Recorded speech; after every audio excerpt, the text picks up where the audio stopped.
अस्सलाम वालेकुम नाज़रीन, मैं हूं आपकी होस्ट नसीम अख्तर ख़ान और आज हम हाई कोर्ट में मौजूद हैं और हम उन वकील साहब के साथ मौजूद हैं जिन्होंने दवा ज़हरा केस को जो है लीड किया और उसको एक अंजाम तक पहुंचाया।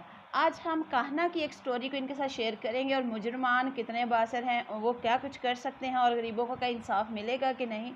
18 साल लड़की के साथ घर से अगवा करके ज़्यादती का निशाना किया और एक हॉस्पिटल के सामने उसको स्टिंग में जहर दे के पिला के बाहर फेंक दिया गया।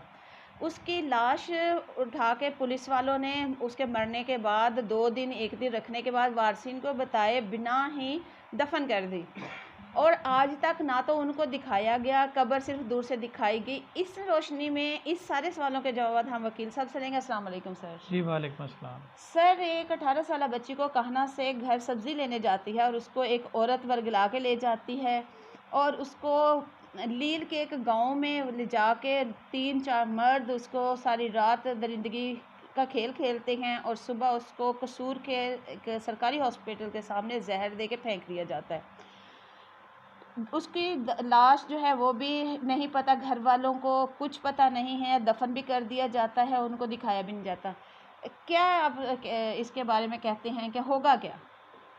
देखिए, बहुत शुक्रिया आपका। सबसे पहली बात यह है कि इस तरह के केसेस में जब कोई बंदा 24 घंटे तक नहीं मिलता तो घर वालों की ये जिम्मेदारी बनती है कि वो किसी पुलिस स्टेशन में अगवा की या मिसिंग कंप्लेंट फ़ाइल करें कि हमारा बंदा जो है वो लापता हो गया।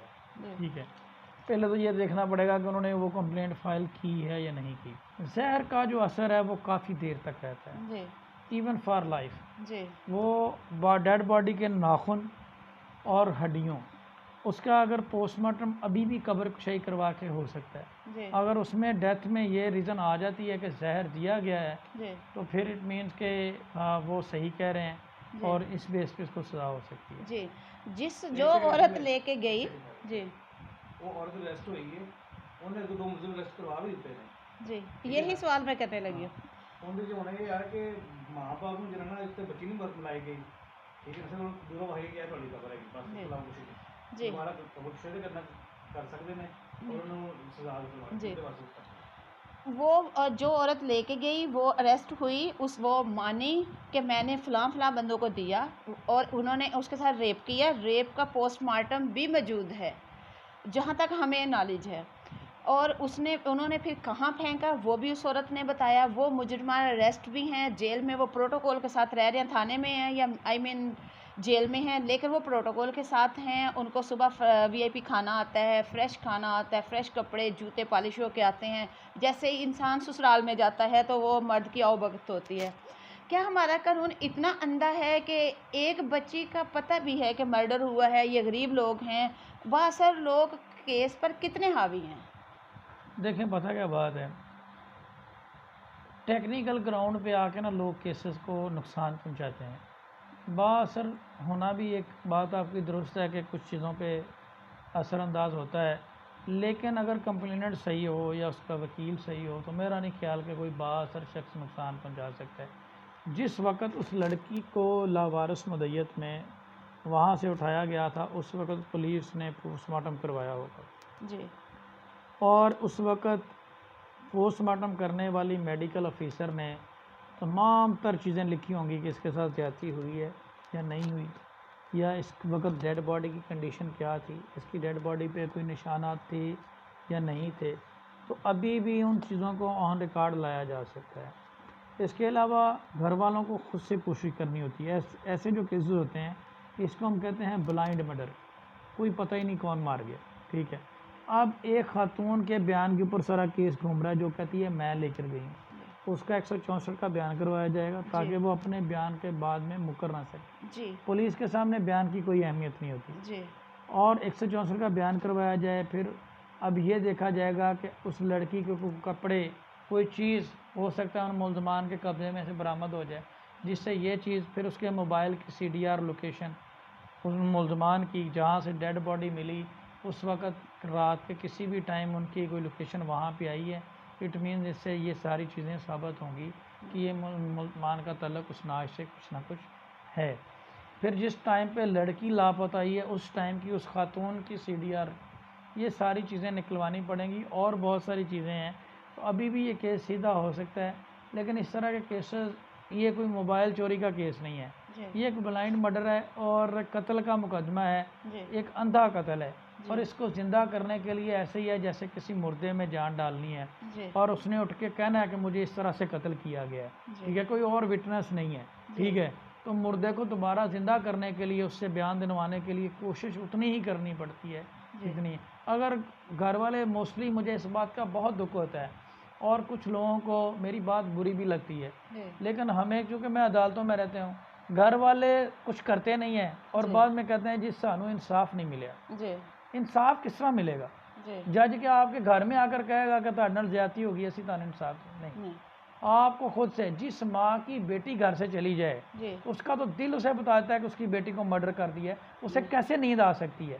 जी मुझे बताएं, उसके दिन रात कैसे गुजर सकते हैं जिसकी बेटी को मर्डर कर दिया गया हो? जी उसका तो दिल उसे बताता है कि उसकी बेटी को या उसके बेटे को किसी किस्म का नुकसान पहुंच गया है। जी तो ये कौन से माँ बाप हैं जिनको पता ही नहीं है कि उसकी बेटी लापता होगी? जी इस पे हमारे माशरे को, लोगों को ये भी देखना होगा कि उनके बच्चों पे नज़र रखें जी कि उनके बच्चों को कौन लेके जा रहा है, कौन लेके आ रहा है, जी जिस खातून के साथ उसका उठना बैठना है वो जी किस किरदार की खातून है। जी पहले तो इस तरह की सहेली बन जाती है जो बैड करैक्टर होती है, जी फिर कहते हैं जी बच्चे के नाल है वाक़या हो गया तो सानू इंसाफ नहीं मिल रहा। जी अब उस खातून के साथ उसका कोई ना कोई रिलेशन था जी जो उसको वो लेकर गई, उसने उसको कत्ल करवा दिया, जी तो फिर घर वालों को देखना चाहिए था सबसे पहले कि इस खातून के, आप जो एफआईआर करवाई है तो पहले क्यों नहीं उसको रोका? जी तो ये चीज़ें बुरी लगती है, हमारी हमदर्दियाँ उस वालदा के साथ हैं, ज़ाहिर बात है जिसकी बेटी मर गई है, जी हमारी तो उसके साथ हमदर्दियाँ हैं, जी लेकिन ये केसेस बहुत ज़्यादा बढ़ रहे हैं। जी रईस मर्डर केस देख रहे हैं, जी एक डिलीवरी बॉय है, अब जी रो रहे हैं, जी तो क्या कर लिया रईस के घर वालों ने? जी अभी तक एक ढंग का वकील तो वो कर नहीं सके। जी मैंने एक दफ़ा रब्ता किया, उन्हें लगा कि शायद मैं उस केस का वकील बनना चाह रहा जी हूँ, भाई मेरे पास इतना टाइम ही नहीं है, जी लेकिन हमें हमदर्दी है, जी क्या कर लिया? अब मुल्ज़म जो है वो उधर भी ऐसी इंजॉय करता रहा, सेम स्टोरी है। बिल्कुल और मैं उसकी स्टोरी कर चुकी हूँ। सेम स्टोरी है, वो मज़ा करता रहा, क्योंकि जी उसने मर्डर यहाँ पे किया, नाश कहीं फेंक दी, गवाह कोई है कोई नहीं। जी और रईस का भाई डेली आकर मीडिया पे बल्ले बल्ले जी मैंने बड़े गवाह ढूंढ लिए, जी आज ये गवाह आ गया, जी पुलिस फाइल में एक गवाह भी नहीं है, जी ठीक है। और भाई आपका भाई मर गया है, ठीक है, और ये खुद से भी एफर्ट करनी पड़ती हैं सारी जी चीज़ें, तो अभी भी ये केस जिंदा हो सकता है। जी बात यह है कि इस तरह के केसेस में वकला हजरात को पर्सनल पेन लेकर एफर्ट करना पड़ती है, जी अदरवाइज़ तो इस केस में कौन ले गया, कौन मर्डर कर गया, उस केस को पूरी दुनिया में अब इंटरनेशनल लेवल पे ना जी ये कानून बना दिया गया कि आप सजाए मौत नहीं देंगे। जी उसकी वजह क्या है कि जी डायरेक्ट एविडेंस चाहिए। जी वो कहते हैं उम्र कैद दो, सजाए मौत ना दें।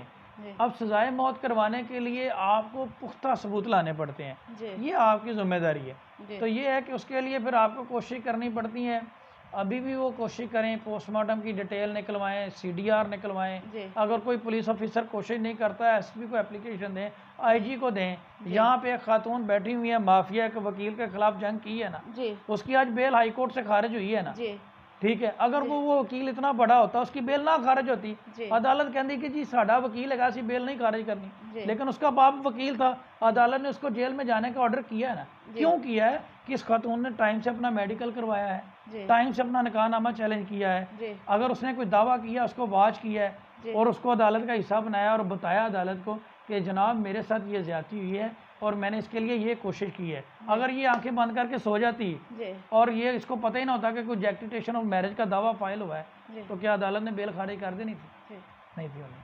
तो ये सारी चीज़ें हैं जो इसकी फैमिली को करनी होगी। सबसे पहले तो उन्हें कोई अच्छा सा वकील करना होगा जी जो इस तरह के केसेस में एफर्ट कर सके।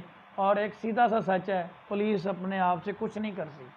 पुलिस सिंध की हो, पंजाब की हो, उनके पास केस ही इतने हैं, उनके लिए ये रूटीन की बात है। वो कहते हैं मर गया तो इसी की करिए, जी मेरे पास तो और कोई केसेस हैं। तो ये है कि माजरत के साथ कंप्लेनर को खुद से एफर्ट करनी होगी जी और उस खातून का सीडीआर भी निकल सकती है, पूरी डिटेल निकल सकती है। हो सकता है कुछ ऐसे एविडेंस मिल जाएं जहाँ पे मर्डर किया है वहाँ से कोई फॉरेंसिक की चीज़ें मिल जाएं, तो ये सज़ा तो हो सकती है, ये नहीं है कि सज़ा नहीं हो सकती।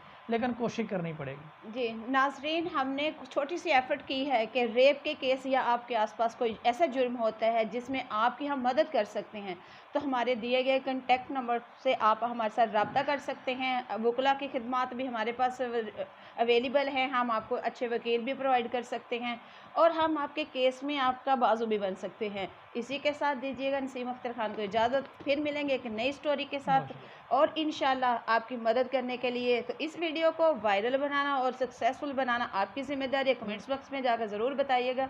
अल्लाह हाफिज़। मैं लास्ट में एक बात करूंगा, अगर किसी को हमारी बात बुरी लगी हो तो उस पर मैं माजरत चाहता हूं, लेकिन बात यही है कि शायद कि तेरे दिल में उतर जाए मेरी बात। तो हमारी कोशिश होती है कि जो फेयर एक ओपिनियन बनता है वही दें। बहुत शुक्रिया। अल्लाह।